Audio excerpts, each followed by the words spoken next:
Question 21. Again, this is May 25, paper 1, A, TZ1, and we're just speed running this. And any questions that you guys need specific help on, do let me know in the comments, and I'll cover those in more detail. Right now, we're just going through last minute revision, finishing everything, and we'll see. We'll check our answers at the end too. Okay, so this is the second half of the paper. We finished the first half. Go check out the playlist. Okay, light of wavelength lambda is incident on two parallel slits, so we have double slit interference with B separated by distance D. Graph of intensity against diffraction angle is shown. What are these two? Okay, so we know theta, our angle between subsequent minima in our single slit, right? This is single slit, is exactly what they have here. So that theta should be from here to this minima, right? And what that is 0.1. Now this is based on our double slit, not double slit, sorry, based on our diffraction grating and double slit included. And so we have lambda over E is equal to sine theta over n, and here the angles are extremely small, so sine theta is roughly approximate to theta over n, right? That small angle approximation. Prox, okay. And that is, theta is, let's say, we can take a specific angle that we already know. So we know 0.05 is here, and that's about 1, 2, 3, 4, 5, right? That's 5 minima. So 0.05 divided by 5, that is 0.01. So our answer is C. Okay. Next. Pipe of length L, closed at one end. What is the wavelength of the fifth harmonic standing wave in this pipe? So we have lambda is equal to 4L over N, right? Closed at one end. It's asking about the fifth harmonic standing wave, so 4L over 5. And so our answer is C, and that was so fast, right? So if you know this formula, you are good. That's a free mark for you guys. Light of wavelength 5.8 times 10 to the negative 7 is normally incident on a diffraction grating that has 400,000 lines per meter. Okay, that's N. How many maxima can be observed with this diffraction grating? Okay, so we need to use our diffraction grating formula again. And the maximum, when we see our maxima, that is when sine theta is equal to sine 90 is equal to 1, right?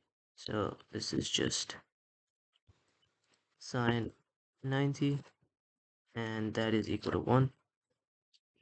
So number of maxima is equal to d over lambda, and we have 1, this is n, right? And n is equal to 1 over d. So what we can do is 1 over n lambda. So that is approximately, let's just make this 6, or we can use our calculator. So 5.8 times 4 times 10 to the 5, and then we have 10 to the negative 10 to the 7 up here. So let's calculate that. That's 1 divided by 5.8 times 4 times 100. That's 4.31, right? But how many can be observed? This is only for one side, right? This only considers the order. This is the order, but we have the same order on both sides, right? We have a -1, -2. So we need to multiply by 2 is equal to 8.6, which is, we have to round down, so that's 8. uh, actually what we should be doing, that's kind of cheating.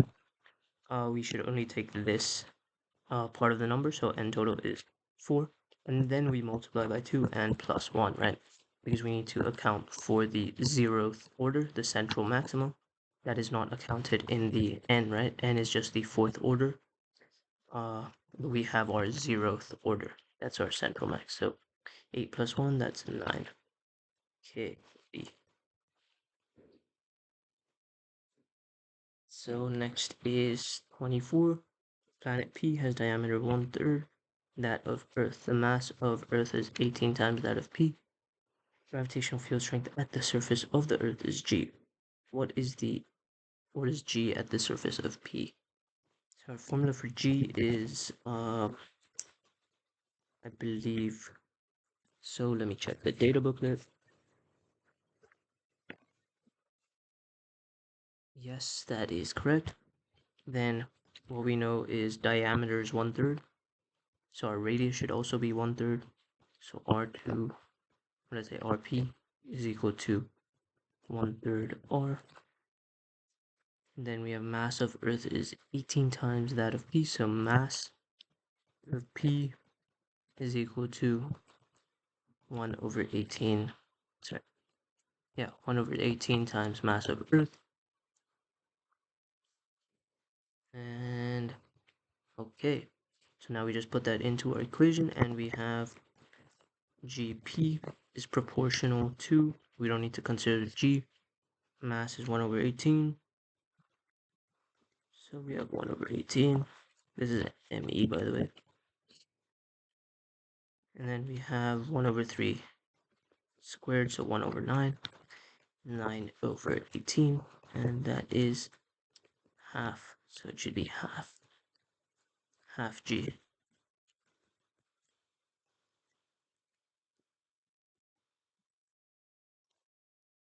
Right, and that is B. Okay. 25. Which graph shows the variation of gravitational potential with distance d from the surface of Earth? R is the radius of Earth. Okay. So our potential should be the most negative in the when we're at our radius, right? At the surface of Earth. And then we need to look at our formula. Our formula is G is equal to negative R. And so based on what we said earlier, that it should be the most negative at the surface, then our answer is either A or B, right? These are, first of all, these are positive. So that does not count. And just look at our formula, it has to be negative. Then let's do Vg over, this is essentially D, so let's put D here. Vg over D is equal to negative Gm. That is not. We can use, we want to find the gradient, right? These have slightly different gradients. So the formula we need to use for that one is now our change in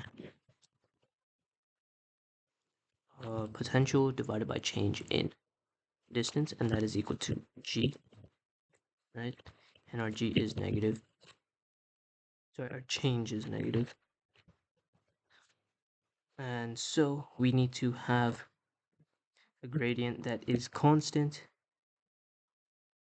with every change. So let's say I go from here to here, that's a half, right? Just looking at this, the blocks, we have 3 here. So we're going, and we have 6, so that's half. And we're doubling in radius, right? And that's exactly what we need. Here we're going slightly more than half, and we have a double, so it's not proportional, right? So this should be a proportional change. Let me write it like this, right? Or V should be proportional to our change in R. And so the best way to think about this is if I double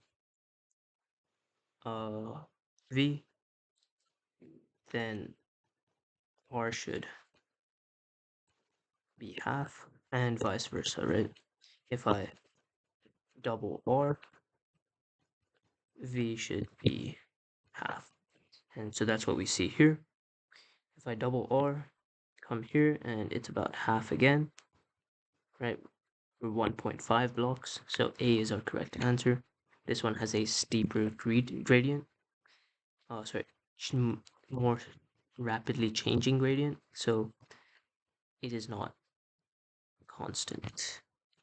Unit of, okay. This one we need to go into our data booklet for sure. Where they give us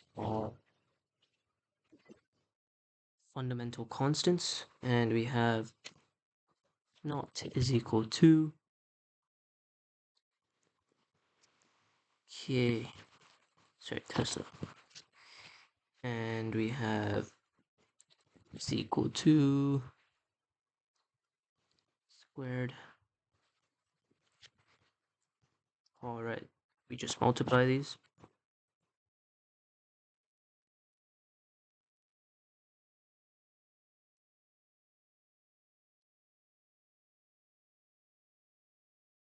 Right. We can already cancel our meters. Now, what is Tesla? Tesla is using our formula B is equal to F over IL, right? So that gives us Newton per meter per ampere. And so that's why we have that. Now we have C squared, we have K, and we still have a meter there, so let's keep that meter.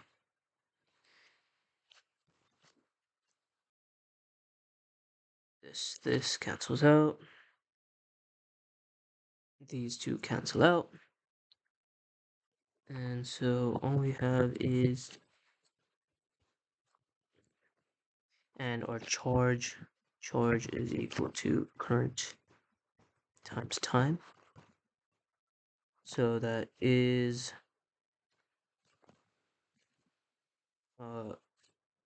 Coulomb is just ampere second, right? So what we have is Coulomb ampere squared second squared, right? So that just gives us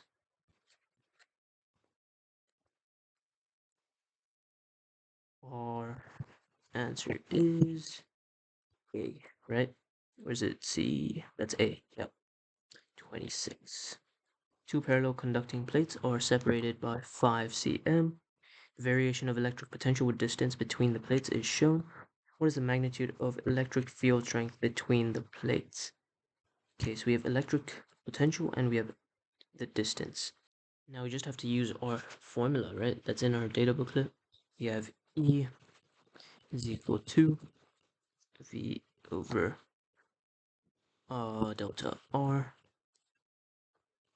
Now be careful of our units, cm and kilovolt. Now we can just calculate, and this should be negative, but just for simplification, as we're going through really quickly, all we can do is 20 to the 3, and R is 5 times 10 to the negative 2. Then we have 4 times 10 to the 5. And that gives us, yes, D. Can move on to 28. Charges moving in a wire that is at right angles to a uniform magnetic field. The length of wire is 0.32. Current in the wire is increased. Force acting on the wire increases by 4 millinewtons. What is the strength of the magnetic field? Okay, now we just use that formula that we discussed here, right? B is equal to F over IL. E F force, yes, millinewtons. F over IL. Now we have the change in I and change in F, and so we can use that instead. So change in F is, let's write that down just for And the reason we can use the change is because it's both at the top and bottom. So it's a proportional thing anyway. And so any change in I should be reflected as a change in F. If I increase I should have a increase in F that is proportional to that, right? So that we can maintain a constant magnetic field because the magnetic field strength is not going to change. Okay. So increase is 4 times, we can leave it in millinewtons, milli divided by change in current, that's 5 times 0.32. Now you can just consider it as 0.3, 0.3 times 5, that's 1.5, 4 divided by 1.5.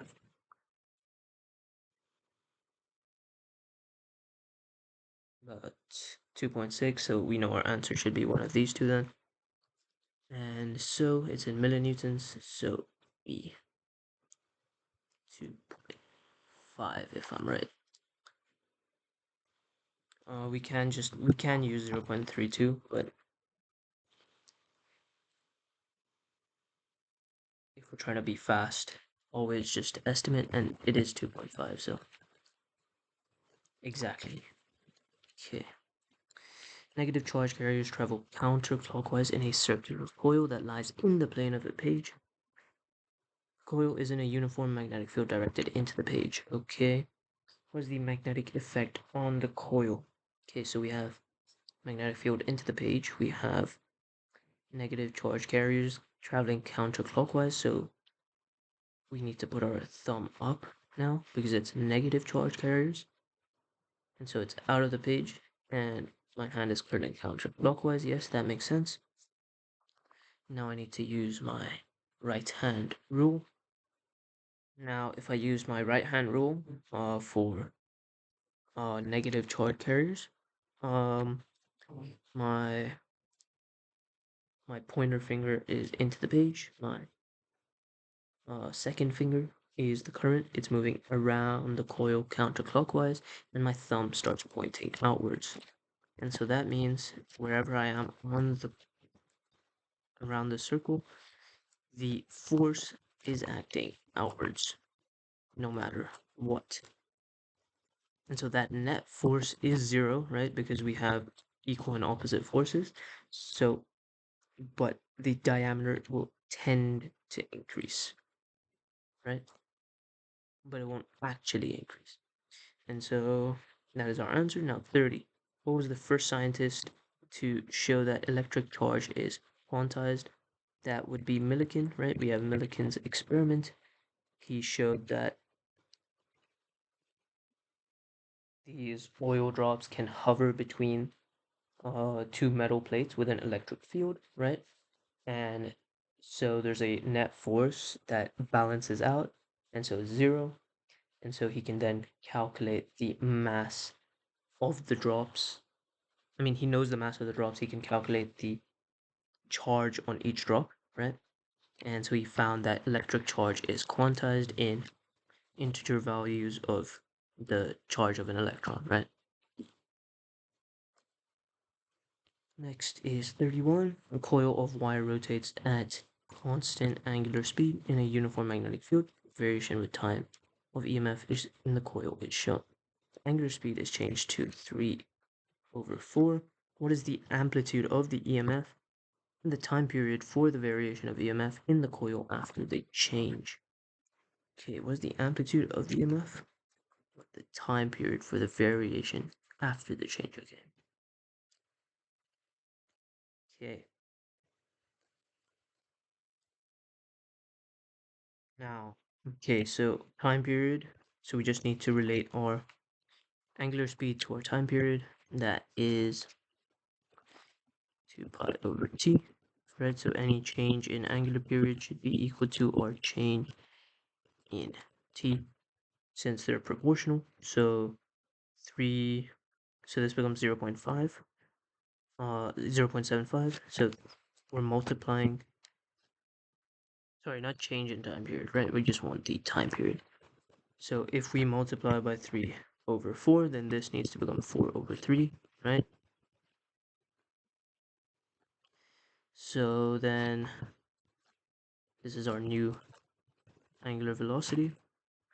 Let's just say that. And so we have 4/3 t is equal to our time period, that is 4 divided by 5 peaks, so that should be 4 divided by 5. 4 divided by 5 times 4 over 3. That is 16 over 15. That should be about 1, right? So whichever one, one of these two. So that's straightforward. Then we have amplitude of EMF. So we need an equation that relates speed to uniform magnetic field.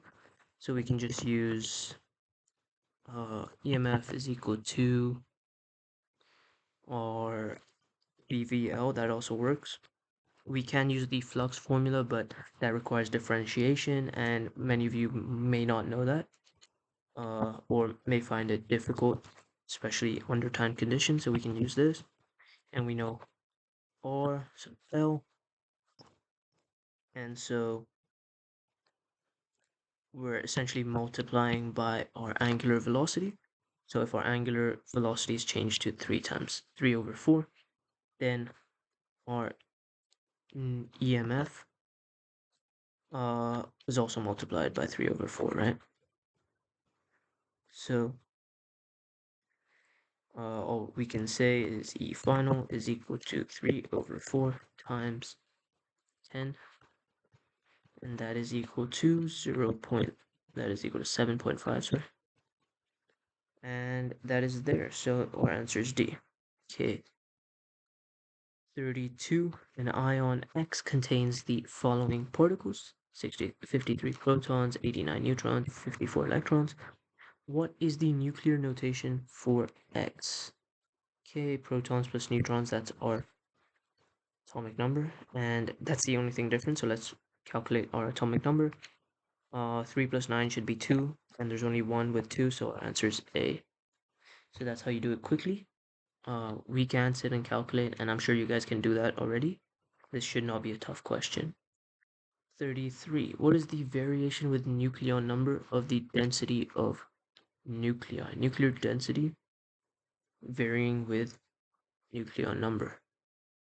Alright, so something we have to know here is that the density, nuclear density, is constant for any atom, right? Any number of nucleons. And so our answer would be C, clearly. And the reason is we can prove that using our, what is density? Density is mass divided by volume. Now this is mass of our, we're trying to find the entire nucleus. So mass of, let's do big M, and then mass of each nucleon. And while that's different, right, it's different for protons and neutrons, it's relatively similar, right? We have something around, it's very close. So neutron is 1.675 times 10 to the negative 27. Proton is equal to 1.673 times 10 to the negative 27, right? So they're so extremely close that it's almost it's almost a straight line, right? And it's considered constant or a fixed value. And so what we have is mass of individual nucleons times our atomic mass, right? The mass of our nucleus in terms of how many protons and neutrons are there, right? That's our A. And volume is 4/3 pi r cubed, right? And r is our radius of atom, which is r and we'll get into what that means. So M, and we have a formula in our data booklet, right, that shows that R is equal to R naught times a to the 1 over 3, and we have to cube all of that. So then we get M a 4/3 pi R naught cubed, and this is a. And so what we realize is that it's actually just proportional to M over pi R naught cubed. And this is our Fermi radius, which is constant, and this is our mass, which is relatively constant, right? So Fermi radius. So that is clear.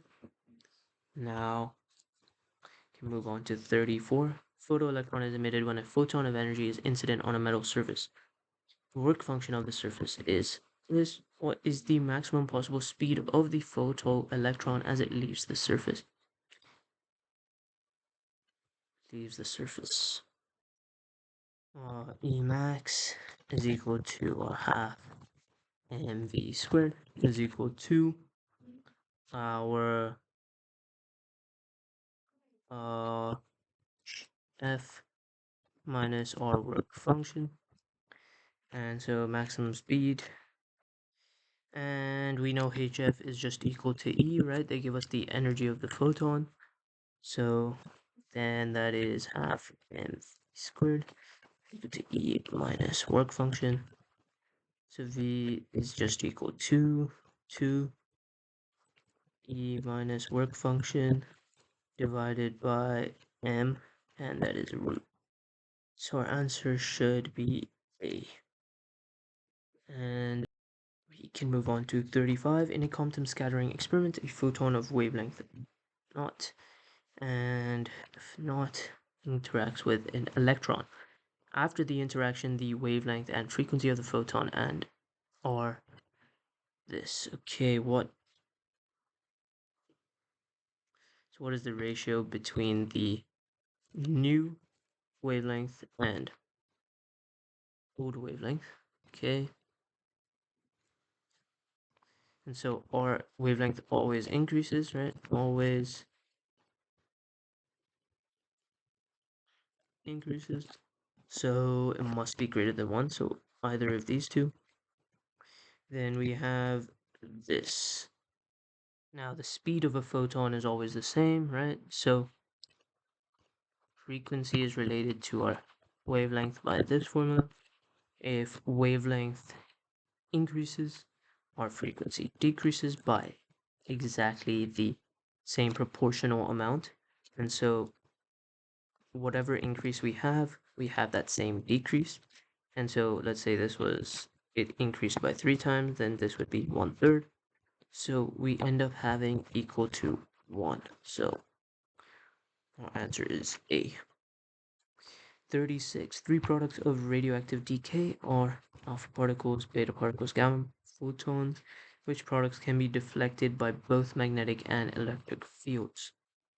Now, alpha electric fields, alpha has a charge, beta has a charge, gamma does not have a charge. So our answer should be A, right? Alpha is the 2+ ion of helium, and beta is our electron essentially, or we can have a beta minus beta plus, right? That would be a positron. So we can have electrons or positrons, and those both have a charge, right? So beta plus. Next is 37. A nucleus of nuclide X decays. Which series of emissions will produce an isotope of X? So an isotope is something with the same proton number but different neutron number, right? Now let's consider each of these. So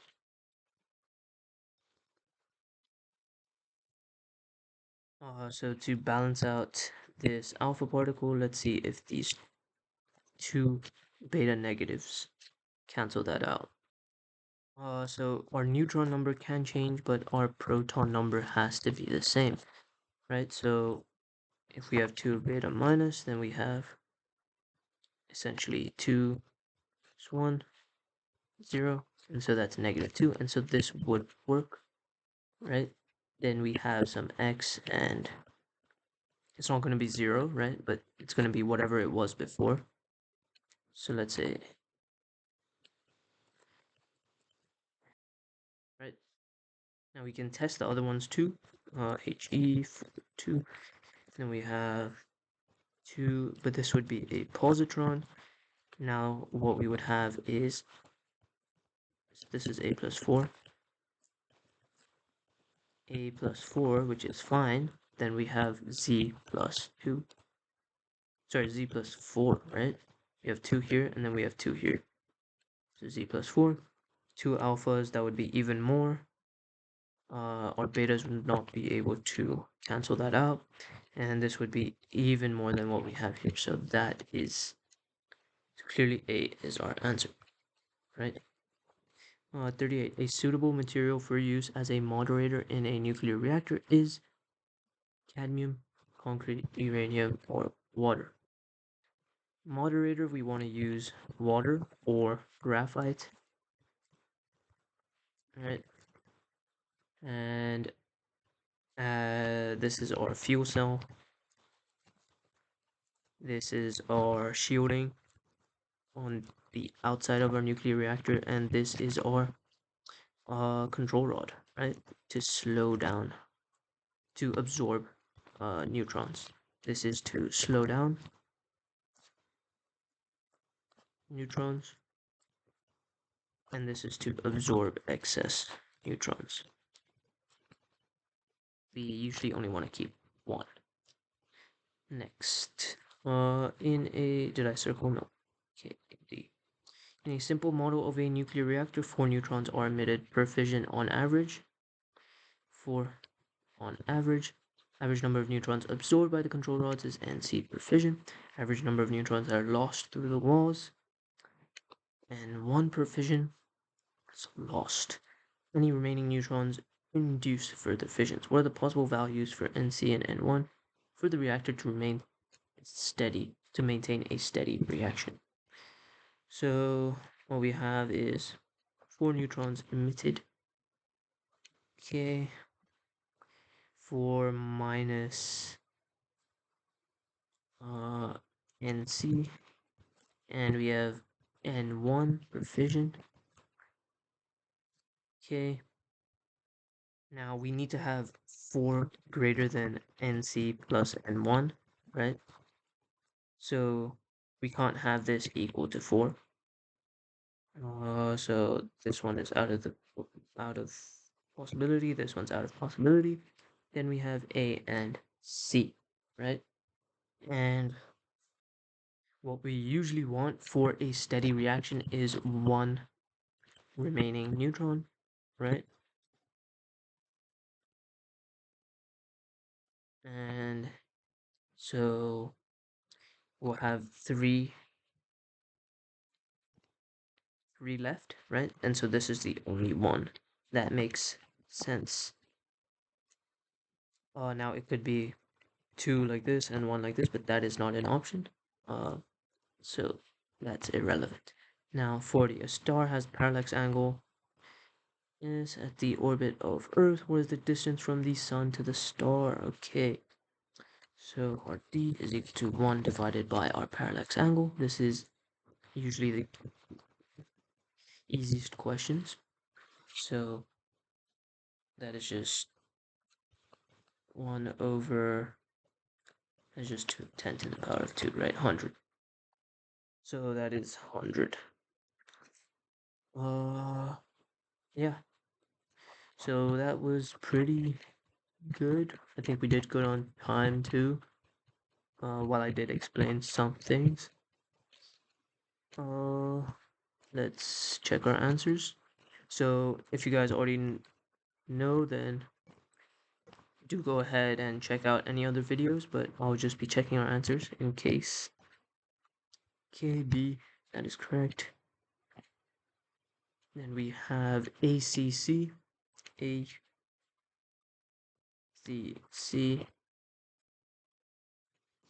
Question 6 is A. Question 7 is B. And then we have B, B, A, B. Okay. B, B. Man.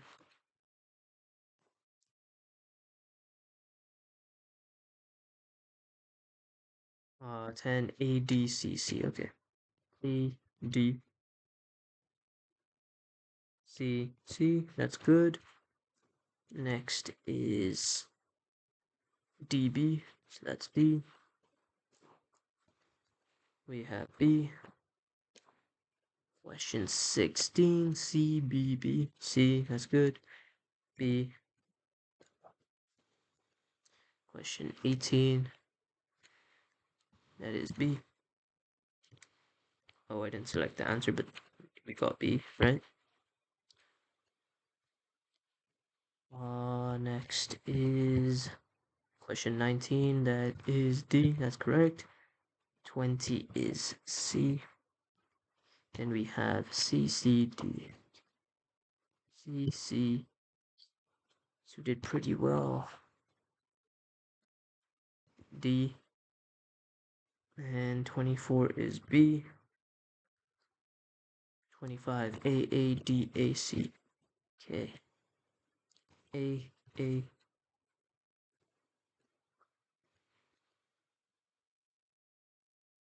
D, A, C.